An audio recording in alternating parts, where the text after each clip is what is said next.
पाकिस्तान में 9 लोकेशन पर ये एयर स्ट्राइक की गई है, किस तरीके से? देखिए, जो भारत ने कहा था, जैसे एयरफोर्स ने कहा था, एयरफोर्स को कहा गया और एयरफोर्स ने करके दिखाया।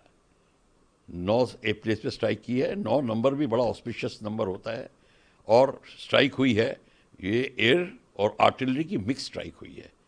तो इस मिक्स स्ट्राइक में अब आप देख लीजिए, चाहे मल्टी बैरल रॉकेट लॉन्चर्स तो नहीं, वो तो बड़ा एरिया वेपन है, पर artillery, precision guided artillery, surface to service missile कुछ लगाया गया होगा। अब ये हमें पता करना पड़ेगा क्या, कौन सी लगाई और एयरक्राफ्ट कौन से थे, कौन सा स्क्वाड्रन था।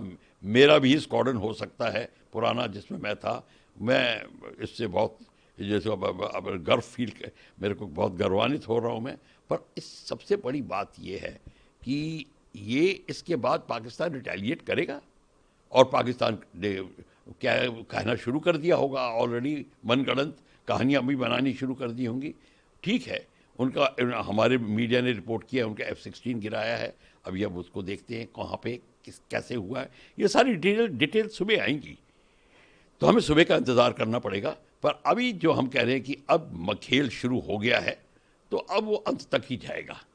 बात निकलेगी तो बहुत दूर तक जाएगी, तो बात निकल गई है और अब इसका हमें इंतज़ार करना है कि क्या होगा। पर हमारे को ये एक बात याद रखनी पड़ेगी, POK का लेने के लिए स्ट्राइक इनफ नहीं है, स्ट्राइक के बाद ऑक्यूपाई करना है हमने।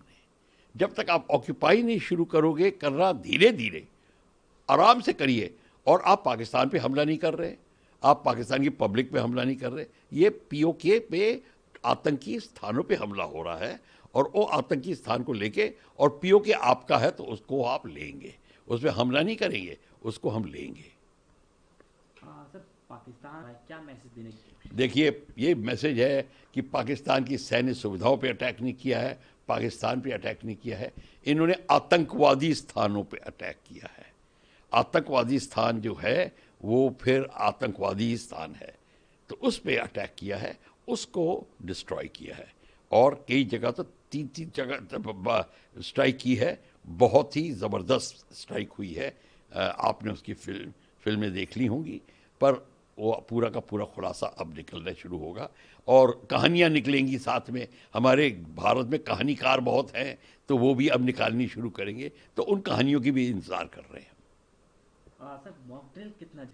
देखिए, मॉक ड्रिल भी मत कहिए, ये सिविल डिफेंस एक्सरसाइज कहिए इसको आप। ये एक्सरसाइज बहुत ज़रूरी है। ये अटैक जब आप पे आएगा तो आप क्या करेंगे? अभी तो अटैक कर दिया, वहाँ पे पब्लिक है नहीं तो ठीक है, पर वहाँ पे अगर हम लोग होते तो, कहने का मतलब है, इमेजिन करो तो आपके कई जगह पे जब वार्निंग मिलती है, आपको टाइम मिलता है अपने को बचाने के लिए, बंकर्स में जाने के लिए, उसकी प्रैक्टिस होनी चाहिए। अब आप बताइए, इस टाइम अगर सायरन बज जाए, हम भाग के नीचे कौन से बंकर में जाएंगे, कहाँ जाएंगे, बच्चों को लेके सबको, ये इसका प्रैक्टिस होनी चाहिए। और जो कंट्री लड़ाई में जाती हैं, जैसे यूक्रेन, आप उनके पूछिए जो 3.5 साल से कर रहे हैं, भाग रहे हैं रात को, जो सेकेंड वर्ल्ड वॉर में होता था। ये एक भारत बहुत ही जैसे खुशनुमा देश, खुशकिस्मत देश है कि हमारे पे ऐसे कभी अटैक नहीं हुए। ये जो बॉर्डर पे लड़ाई होती है, वो तो हम लोग सोफे पे बैठ के टेलीविज़न पे लोग देखते थे तो सोचते थे लड़ाई ऐसे ही होती है। पर अब लड़ाई जो असली होती है, जब पब्लिक इन्वॉल्व होती है, जब आप अपने लोगों को स्वर्गवास होते देखते हो, खून देखते हो, फिर उसको लड़ाई कहते हैं। तो अब भारत को अगर करना है, लड़ाई की बात की है, प्रैक्टिस करनी है, और प्रैक्टिस नहीं करी तो नहीं होगी। तो ये जो आप कह रहे हो ड्रिल्स, ये बहुत ज़रूरी है। प्रभातखबर.com, विश्वास वही, रफ्तार नहीं।